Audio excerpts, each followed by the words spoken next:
This podcast is dedicated to the memory of David Faraday, Betty Lou Jensen, Darlene Farron, Cecilia Shepard, and Paul Stein, and to Michael Mageau and Brian Hartnell. This is Zodiac speaking. A classic 10-point family podcast. I'm your host, Chris Garcia. Edward Wayne Edwards was born June 14th, 1933. And if you believe him, by the age of 13, he was committing murders. His story is a lot like Peter Curtin's. And if you don't know that story, you really should go and take a look at either the last podcast on the left episodes about him, or there are several others. But Edwards went to jail early. He grew up in an orphanage and was abused both physically and emotionally, and I believe sexually, by the nuns that ran the orphanage. Now this is classic serial killer tale. Oh, he was abused, so he's a serial killer.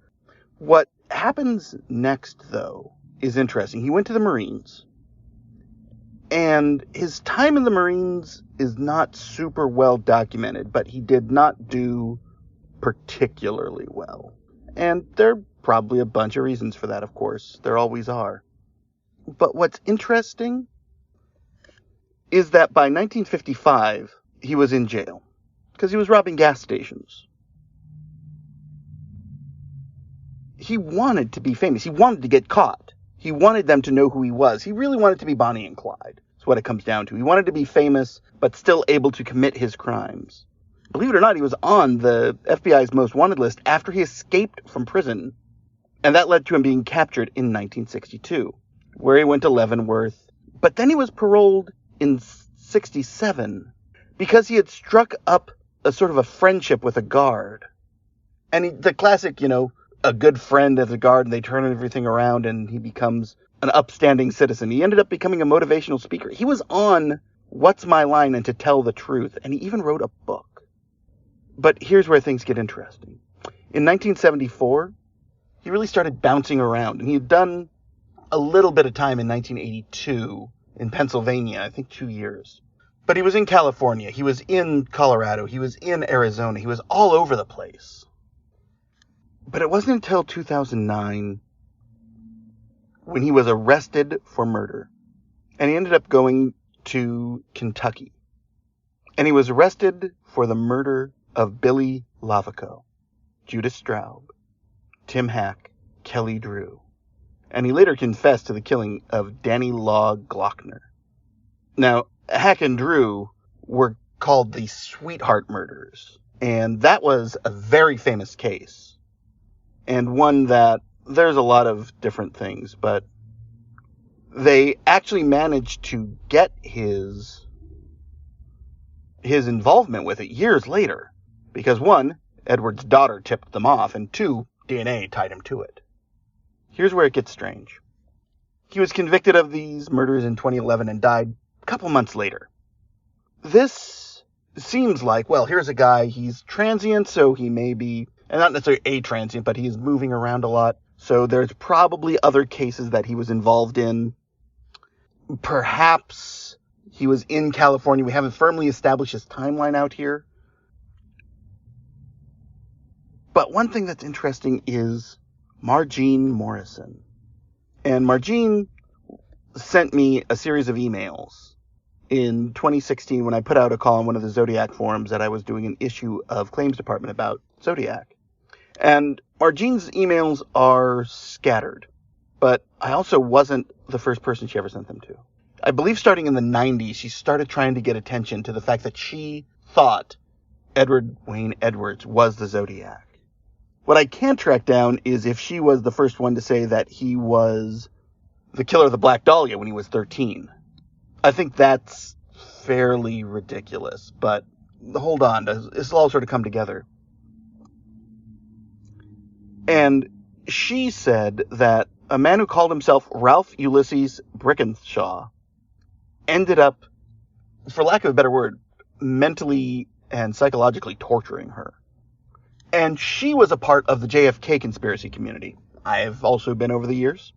And she started to look at how she could get words out, because he basically would brag about having been a murderer, having killed the Dahlia.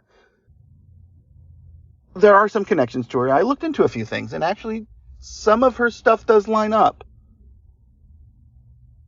What's interesting is that there was a union, I think it was the Carpenters Union in Charlotte, actually, and the big Carpenters Union had a convention in San Francisco around the time of the Zodiac killings. Again, tenuous, but he was a guy who moved around a lot. The thing that she says that gets me the most interested is that she was talking to him and trying to get people interested in his involvement in other cases, including Will Robinson of the Lighthouse Report on KAZU radio in Santa Cruz. And she talks about how he may have been one of the people on the grassy knoll, the three tramps, blah, blah, blah, blah, blah. That's outside of this conversation, but I will someday do a JFK podcast. But here's the big thing. In every way possible, Edward Wayne Edwards fits the bill of what we expect the Zodiac to be. He was committing crimes to be famous. He was powerful. His look isn't quite right, but go figure. He used a knife, okay. He used a gun, okay. But where it gets more interesting is that he was a murderer who managed to keep his killings under wraps. This is exactly what we think the Zodiac is.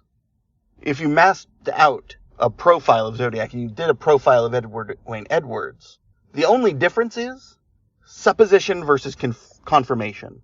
We have things about Edwards confirmed. The stuff about Zodiac is all more or less powerful guesswork. Margine, I believe, to a degree. I believe he said all these things. I believe he chose her to harass and torture. I don't necessarily come to believe that she knows he is actually Zodiac. And I don't believe he's Zodiac. But I believe he is the type of killer who could be Zodiac. When you map out the entire case, you should be mapping it out by the case's connections to the person. So first you should always have this is the type of person we are looking for. The profile, as it were. But there are people who are going to fit that profile who couldn't have done it, so you just eliminate them. And then you have a bunch of people who could have done it. But reality is, that's not who did it. Who did it requires the backwards. You start with the person and work backwards. And when they line up, when they match up perfectly, that person is almost certainly the criminal.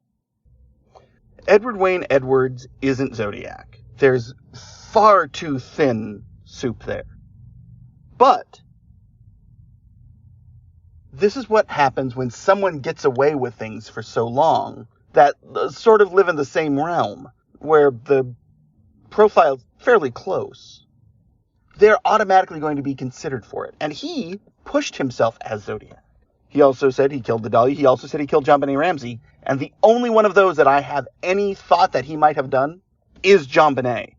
That is, if it wasn't over a thing of pineapple, which it could also be. Edward Wayne Edwards wanted to be famous. And I think he will take credit for things to push his own fame forward. I don't think he did it. But I think he is someone who does need to seriously be investigated, like Gary Poole. He needs to be looked into. But at the same time, he needs to be looked into as the kind of suspect we are looking for, not necessarily as the suspect we're looking for. I hope you'll stay tuned for next time, when I'm going to talk about Bruce Davis and the Manson family. So stay tuned.